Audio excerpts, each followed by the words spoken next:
আপনার গণতন্ত্র মানেই হচ্ছে ভোটাররা ভোট দিতে যাবে না, এইটা যারা বিশ্বাস করে তারা শেখ হাসিনার গণতন্ত্রে বিশ্বাস করে।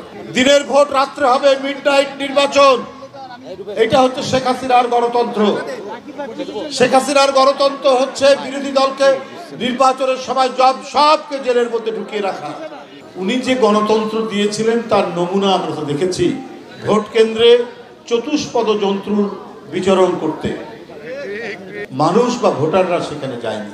আমি যেটা বলেছি যে শেখ হাসিনা এই যে সোনার হরিণ, তার ক্ষমতা এইটা ধরে রাখার জন্য আহাদের মতো শিশু বাচ্চাকে হত্যা করেছে, আবু সাইদের মতো টাটকা তরুণকে রংপুর বিশ্ববিদ্যালয়ে তাকে হত্যা করেছে, মুগ্ধ যে চিৎকার করে বলেছে পানি লাগবে পানি, তাকে হত্যা করেছে। এত মাসুম বাচ্চা, এত তারুণ্য, এত শিশু হত্যা করে তিনি তার রাজ সিংহাসনকে টিকিয়ে রাখার চেষ্টা করেছে।